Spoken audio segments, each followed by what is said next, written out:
there's nothing that happens from this point on that's not tinged by Katrina. And I mean, I can't even fathom how long that will be.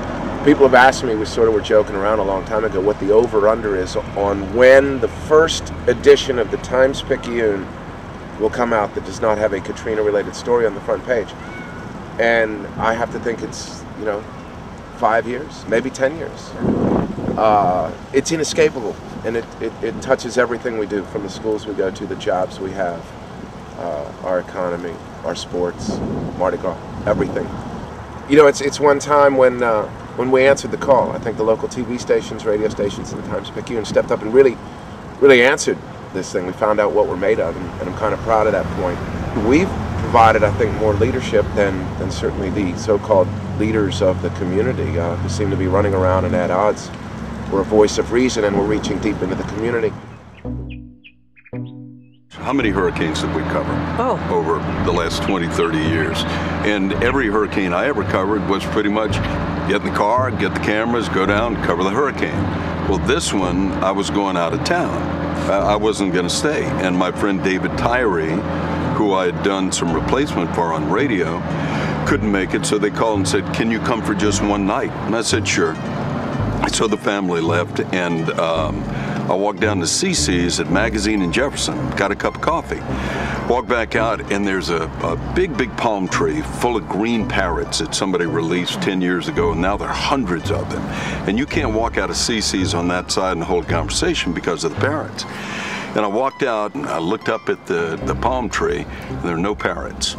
Walked to the corner and looked at the telephone lines, no birds. And in Vietnam, not to sound melodramatic, but that was it. When Charlie was nearby, or when we were coming into some grid, everything stopped. A jungle with all kind of signs would go, and they would stay. They would stay that way until either we were gone, Charlie was gone, or the threat was gone. Got on the air that afternoon and just said to people, because the mayor had just said, "I don't want to panic anybody, but," and I got on and said, "I disagree, I want to panic you." And I told the story about the birds. And we started getting call after call after call. I'm in Alabama, no birds. I'm in Folsom, no birds. I'm in Baton Rouge, no birds. Well, the next morning, we look at the radar and the storm's bearing to the right. And I said, "I'm screwed." I'm the laughing stock of this entire state and city because I told people, run like hell, I'm not seeing any birds. So actually, I caused the flood to make sure I didn't look bad. That's right, and you broke the levees. And that's it. He just victim.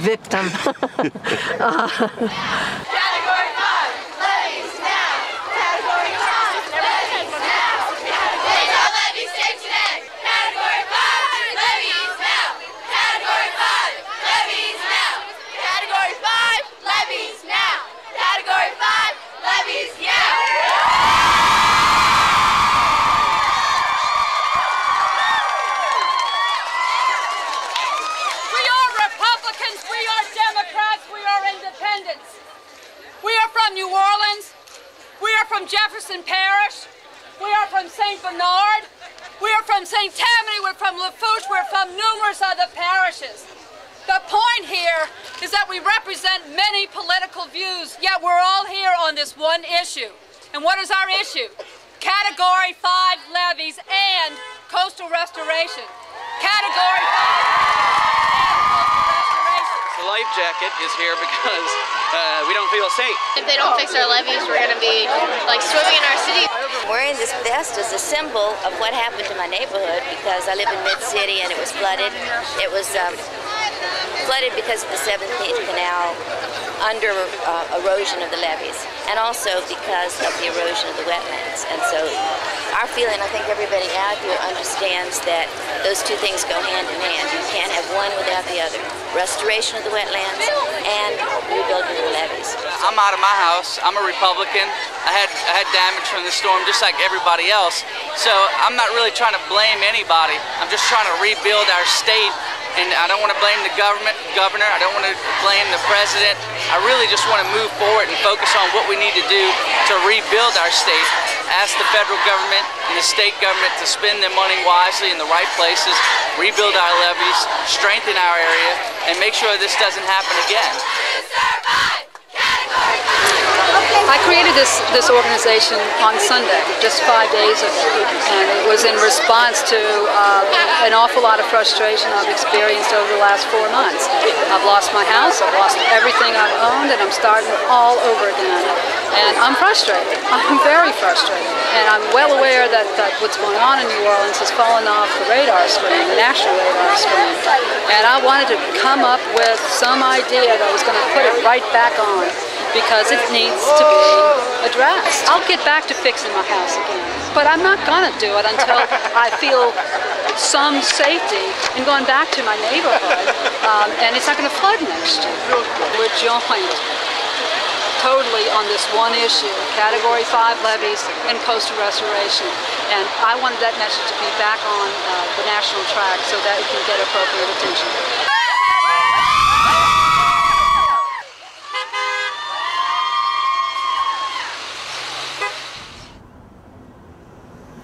We were in this building when the storm hit.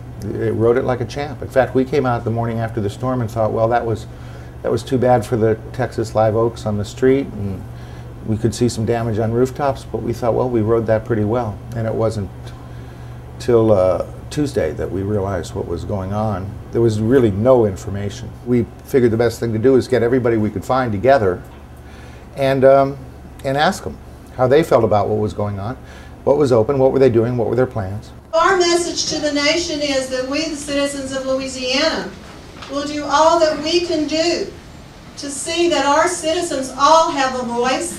It's a standing room only event. And we just added a cocktail waitress last week, which is very New Orleans, that you would have a political forum with a cocktail waitress.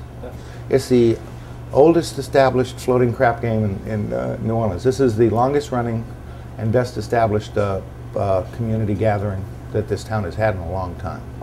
It's history in the making. Right now, as things begin to start up again and New Orleans getting rebuilt, it's starting right here. It's so inspiring to me to see citizens coming together and trying to solve the problems in their communities. We're in carnival season now.